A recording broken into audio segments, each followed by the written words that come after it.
Okay, hari ni saya nak menceritakan tentang as-sadaq. Apa itu as-sadaq? As-sadaq adalah mahar ataupun mas kahwin, dan ianya adalah salah satu daripada rukun nikah yang 5, iaitu zauj, zaujah, wali, mahar, mas kahwin, ataupun dalam Arab dia as-sadaq. Yang kelima, sirah, ijab wal kabul. Jadi ijma' ulama mengatakan bahawa mahar ni adalah salah satu daripada rukun nikah dan tak boleh tinggal. Kalau kita tinggal, maka terbatallah nikah.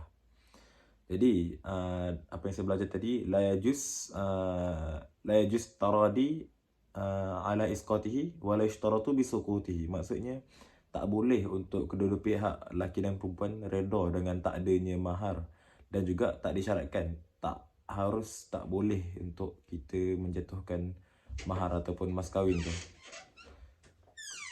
Jadi mahar ni kita boleh bahagikan kepada dua jenis lah. Yang pertama, bi'tibar musamma wa ghairu musamma, dan yang kedua bi'tibar waqtun adaihi.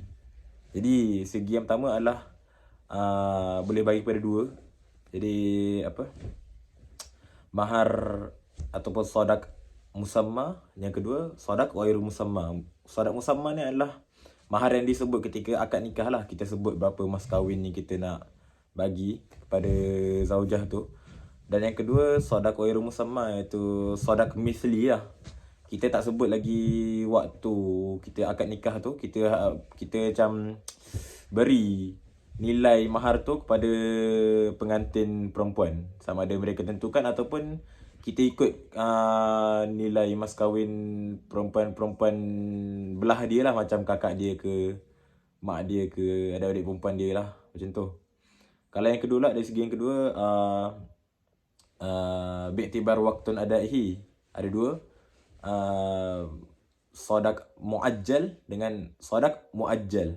Beza kan, satu muajjal yang disegerakan, yang dicepatkan, daripada kalimah ajil, muajjalah, segera. Jadi ni adalah mahar yang dibayar waktu akad tu lah.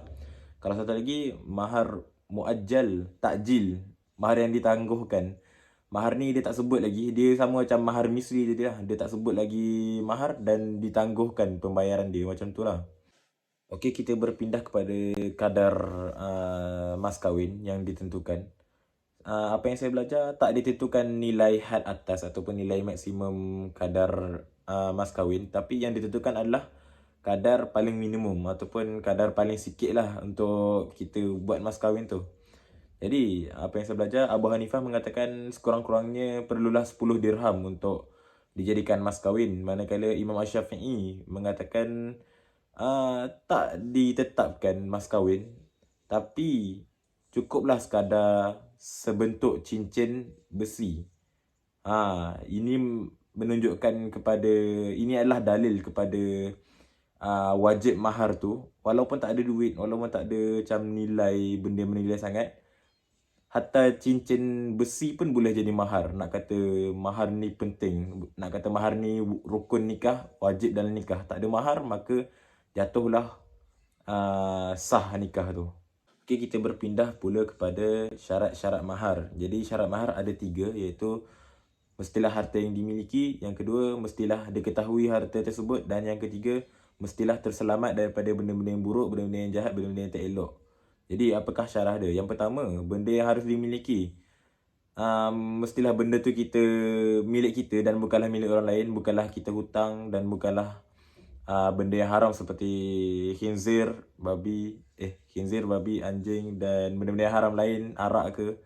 Dan harta yang bukan milik kita tak boleh jadi mahar. Jadi syarat yang kedua adalah mestilah benda yang diketahui, benda yang kita nampak, benda yang kita tahu. Bukannya benda-benda majhul, bukannya benda-benda yang tak diketahui seperti mahar misli tadi. Ataupun ataupun dalam nikah tafwid. Nikah tafwid ni adalah nikah yang maharnya tak disebut, macam mahar misli tadi lah, tak disebut ataupun ditangguhkan. Dan nikah tafwid ni hanya diterima dalam mazhab Maliki sebab mereka anggap ianya dibolehkan. Macam itulah, dibolehkan untuk mahar tak disebut dalam nikah. Kan kalau asal-asalnya dalam jumhur kata kalau tak sebut mahar, tak ada mahar, nikah tu tak sah. Tapi kecuali mazhab Maliki, mereka menerima mahar kalau tak disebut. Nah, macam tu lah. Dan syarah yang ketiga adalah mestilah selamat daripada gharar, benda-benda buruk, benda-benda yang tak elok lah. Contohnya, tak boleh lah kita bagi mahar unta yang dah tua ke, unta buruk ke, unta cacat ke, macam tu lah. Apa yang saya belajar dalam kelas hari ini. Okay, sekian itu saja daripada saya. Assalamualaikum warahmatullahi wabarakatuh.